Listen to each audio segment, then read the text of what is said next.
Welcome to పొలిటింట్ media. భక్తి భాస్కర ప్రేక్షకులకు నమస్కారం. మన సనాతన ధర్మంలో ఎన్నో ఆచారాలు సంప్రదాయాలు ఉన్నాయి. వాటిలో అత్యంత ముఖ్యమైనది, ప్రతి ఒక్కరి జీవితంతో ముడిపడి ఉన్నది పితృకార్యం లేదా శ్రాద్ధకర్మ. మనం ప్రతి ఏటా మనల్ని విడిచి వెళ్ళిన పెద్దలను తలుచుకుంటూ పిండ ప్రదానం చేస్తాం, కాకులకు అన్నం పెడతాం, బ్రాహ్మణులకు దానాలు ఇస్తాం. కానీ ఈ రోజుల్లో చాలా మంది మనసులో మెదిలే ఒకే ఒక్క పెద్ద ప్రశ్న, మనం ఇక్కడ పెట్టే ఆహారం, చేసే దానాలు ఎక్కడో ఉన్న మన పితృదేవతలకు నిజంగా చేరుతాయా? ఒకవేళ వారు వేరే జన్మ ఎత్తితే ఈ పూజలు వారికి ఎలా అందుతాయి? నిజంగానే ఇది చాలా లాజికల్ ప్రశ్న అండి. ఇక్కడ మనం పెట్టే అన్నం అక్కడెక్కడో ఉన్న ఆత్మకు ఎలా వెళ్తుంది? అసలు దీని వెనుక ఉన్న రహస్యం ఏంటి? మనం దీని వెనుక ఉన్న పరమార్థాన్ని క్లియర్గా తెలుసుకునే ముందు ఈ వీడియోని ఎక్కడా స్కిప్ చేయకుండా చివరి వరకు చూడండి. మొదటిగా మరణం తర్వాత ఆత్మ ప్రయాణం ఎలా ఉంటుందో తెలుసుకుందాం. శాస్త్రాల ప్రకారం స్థూల శరీరాన్ని వదిలిన తర్వాత ఆత్మ సూక్ష్మ శరీరంతో పితృలోకానికి చేరుకుంటుంది. అక్కడ దాహం, ఆకలి అనేవి భూమిపై ఉన్నట్లుగా స్థూలంగా ఉండవు, అవి సూక్ష్మ రూపంలో ఉంటాయి.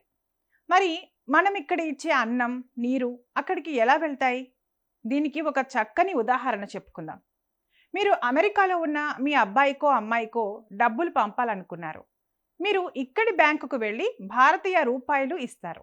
మరి అమెరికాలో మీ పిల్లలకు రూపాయలు అందుతాయా? లేదు కదా. అక్కడ వారికి డాలర్ల రూపంలో మారుతాయి. మధ్యలో ఉన్న బ్యాంకింగ్ వ్యవస్థ ఈ కరెన్సీని ఎలా మార్చిందో, అలాగే మనం ఇక్కడ ఇచ్చే పిండాలు, తిలతర్పణాలను పితృలోకంలో ఉన్న మన పెద్దలకు నచ్చిన రూపంలోకి మార్చే ఒక దివ్యమైన ట్రాన్స్ఫార్మింగ్ సిస్టమ్ ఉంది. మన శాస్త్రాల ప్రకారం దేవతలకు మనం ఏదైనా సమర్పించేటప్పుడు స్వాహ అంటాం.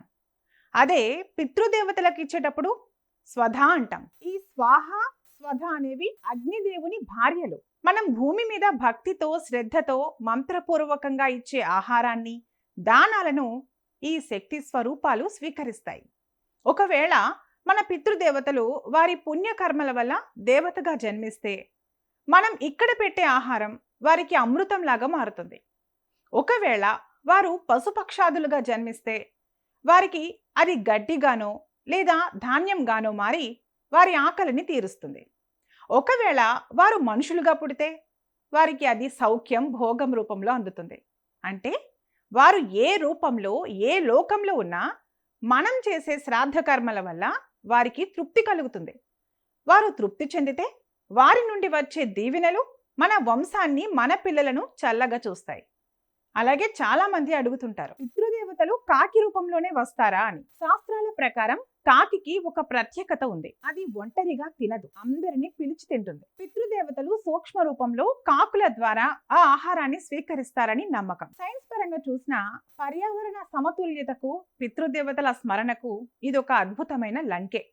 కాబట్టి పితృకార్యాలు అనేవి కేవలం ఒక మూఢనమ్మకం కాదు.